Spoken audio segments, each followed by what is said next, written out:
I think I accidentally turned Infernal Cry into a tactical nuke.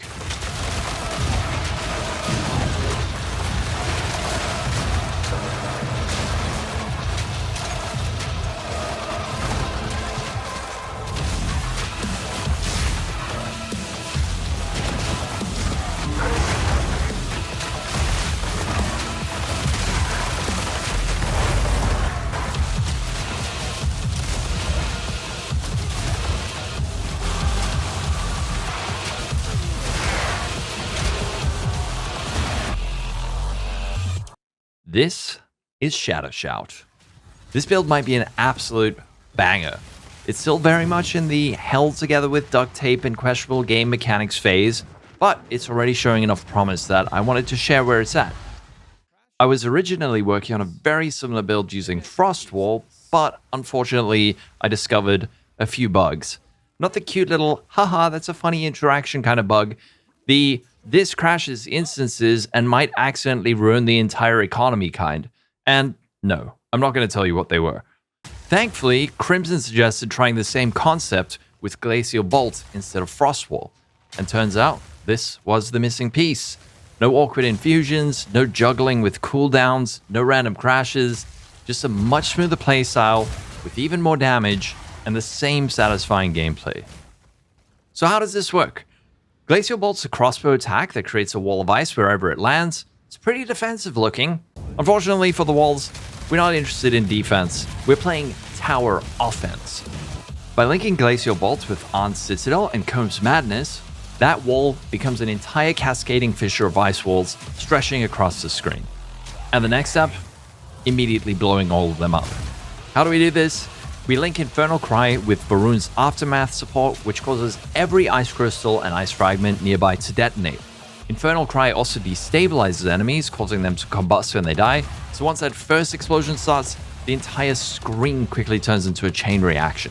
The gameplay loop ends up being surprisingly simple. Build wall, yell at wall, wall explodes, everything else explodes, repeat until the map is empty. Hey, turns out yelling at your problems does, in fact, solve them. Now that you've seen the basic idea, the obvious question is, which ascendancy? We're going with Gemling Legionnaire. The biggest reason for this is Advanced Thaumaturgy, which gives our skills additional quality effects. This is doing a huge amount for this build. Quality on Glacial Bolt increases the explosion radius of the ice walls, while quality on Infernal Cry increases the radius of the Warcry itself. When you stack those together, the entire interaction starts scaling in a really satisfying way. Bigger explosions creates more overlap, and the larger Warcry radius means you're detonating almost everything you've placed without even having to think about positioning. The end result is that the whole screen basically turns into one giant demolition site. We're also using Pounce with the Predator's Mark, which summons wolves. By linking these with Biting Frost support, these wolves can also detonate the ice crystals formed with Glacial Bolt. However, at the speed we're moving, they're often behind us. We're primarily using this Predator's Mark, which causes the marked target to take increased damage per nearby enemy. We make a lot of wolves, this makes a lot of damage, but the wolves are going to help detonate the walls when our Infernal Cry doesn't. Another thing that makes this build feel really nice and smooth, we can link Infernal Cry with Echoing Cry, causing it to repeat automatically every few seconds. We do have to move a certain distance before we're able to use it again, so you might prefer not using it and then kind of playing this as a 2-button playstyle where you shoot out a Glacial Bolt, then detonate it, but I quite like the Echoing Cry gameplay. Another important piece of the puzzle is Enrage Warcry 2. Infernal Cry has an inherently really long cooldown, but by using Enrage Warcry, we can spend 15 rage to bypass the cooldown. If we're using Eternal Rage on top of this, we're constantly generating rage, so we're able to spam Infernal Cry off cooldown.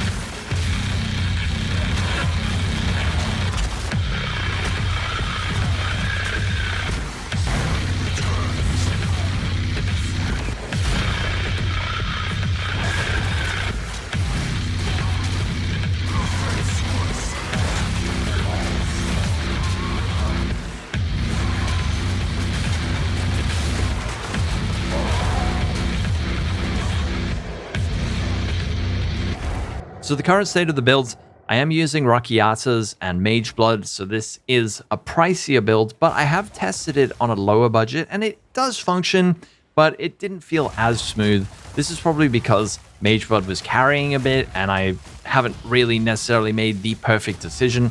I'm absolutely sure that you could make this work on a low budget, and it does. It's just that when you compare it to having the quality of life provided from all these more expensive things, it just feels so much better.